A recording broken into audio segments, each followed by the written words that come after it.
श्री स्वामी समर्थ। आज आहे कोजागिरी पौर्णिमा। कोजागिरी पौर्णिमा ही वर्षातील सर्वात मोठी पौर्णिमा मानली जाते, कारण या दिवशी माता लक्ष्मीचा जन्म झाला होता, म्हणून हा दिवस लक्ष्मीचा जन्मदिवस म्हणून ओळखला जातो। या दिवशी चंद्र 16 कलांनी परिपूर्ण असतो आणि पृथ्वीच्या अगदी जवळ असतो। चंद्र त्याच्या प्रकाशातून अमृताचा वर्षाव करत असतो, म्हणून चंद्रप्रकाशामध्ये दूध ठेवून ते ग्रहण केले जाते। कोजागिरी पौर्णिमेच्या रात्री माता लक्ष्मी पृथ्वीवरती भ्रमण करते। जो व्यक्ती तिची सेवा आणि उपासना करतो त्याला माता लक्ष्मी सुख, समृद्धी आणि ऐश्वर्य प्रदान करते। माता लक्ष्मीला संपत्तीची देवी मानले जाते, म्हणूनच त्यांची पूजा केल्याने वैभव, संपत्ती आणि समृद्धी मिळते। असे म्हटले जाते की ज्या व्यक्तीवर देवी लक्ष्मीची कृपा असते त्या व्यक्तीला पैशाची कमतरता किंवा भौतिक सुखांची कमतरता भासत नाहीत। माता लक्ष्मीला धनलक्ष्मी, वरलक्ष्मी, महालक्ष्मी अशा अनेक नावांनी ओळखले जाते। आज कोजागिरी पौर्णिमेच्या दिवशी माता लक्ष्मीला प्रसन्न करण्यासाठी कोणते उपाय करायचे आहेत तेच आज मी तुम्हाला या व्हिडिओमध्ये सांगणार आहेत।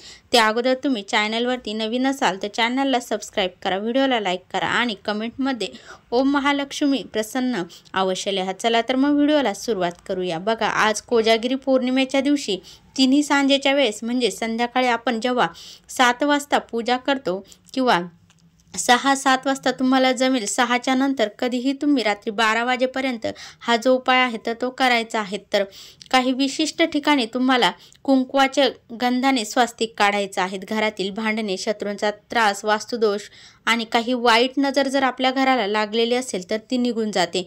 तसेच घराकडे लक्ष्मी आकर्षित होते आणि आपले जे 7 पिढ्यांचे दारिद्र्य आहे ते देखील नष्ट होते। तर आपल्याला हे स्वास्तिक कुठे काढायचं आहे तर बघा, सर्वात प्रथम आपल्याला हे स्वास्तिक काढण्यासाठी कुंकू घ्यायचं आहे आणि एक छोटी वाटी घ्यायची आहे, त्यामध्ये कुंकू टाकून घ्यायचं आहे। त्यामध्ये तुम्ही गंगाजल असेल तर गंगाजल टाका किंवा नसेल तर तुम्ही आपलं पिण्याचं पाणी सुद्धा वापरू शकता। तर गंध तयार करा आणि जे स्वास्तिक काढायचं आहे तर अगोदर तुम्हाला आपल्या देवघरामध्ये एक स्वास्तिक काढायचं आहे देवघरावरती। त्यानंतर तुम्हाला तुमच्या स्वयंपाकघरामध्ये एक स्वास्तिक काढल्यानंतर आपलं मुख्य प्रवेशद्वार आहे तर त्यावरती देखील तुम्हाला स्वास्तिक काढायचं आहे। स्वास्तिक काढल्यानंतर त्याला कडाने 2 लाईन अवश्य द्यायच्या आहेत। त्यानंतर आपल्याला एक स्वास्तिक आपली जी पैशाची तिजोरी आहे तर लक्ष्मीला आकर्षित करण्यासाठी तिजोरीजवळ सुद्धा आपल्याला एक स्वास्तिक काढून घ्यायचं आहे आणि त्याला दोन्ही साईडनी 2 लाईन मारायच्या आहेत। यानंतर ज्या ठिकाणी आपण पाणी भरून ठेवतो म्हणजे पिण्याचं पाणी आपण जिथे वापरतो किंवा जिथे भरून ठेवतो त्या ठिकाणी सुद्धा तुम्हाला किंवा त्या भांड्यावरती पाणी भरून ठेवतो त्या भांड्यावरती सुद्धा तुम्हाला एक स्वास्तिक काढायचं आहे आणि त्याला सुद्धा दोन्ही साईडने 2 लाईन द्यायच्या आहेत। आणि यानंतर रात्री 12 वाजता तुम्हाला अजून एक उपाय करायचा आहे। तर कोजागिरी आज आहे तर आज रात्री तुम्हाला 12 वाजता तुमच्या मुख्य प्रवेशद्वारावरती तुपाचा किंवा तेलाचा चौमुखी एक दिवा जो आहे तर तो अवश्य लावायचा आहे, ज्यामुळे लक्ष्मी तुमच्या घराकडे आकर्षित होईल आणि लक्ष्मी तुमच्यावरती प्रसन्न होईल। रात्री तुम्हाला 12 ते 12:30 वाजेपर्यंत घरामध्ये कुठेही अंधार ठेवू नका।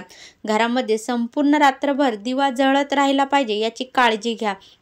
यानंतर रात्री 12 वाजता चंद्र, इंद्र, लक्ष्मी, कुबेर यांचे पूजन करा।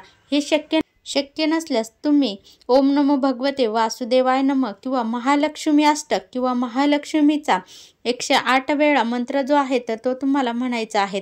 आज संध्याकाळी कोजागिरी पौर्णिमा असल्यामुळे तुम्ही आज संध्याकाळी उंबरठ्यावर हळदीचे जे लेपन आहे तर ते अवश्य करायचे आहेत। उंबरठ्यावरती हळदीचे लेपन केल्याने माता लक्ष्मी प्रसन्न होते आणि आपल्याला आशीर्वाद देत असते। माता लक्ष्मीला प्रसन्न करण्यासाठी हे हळदीचे जे लेपन आहे तर ते खूप शुभ मानले जाते।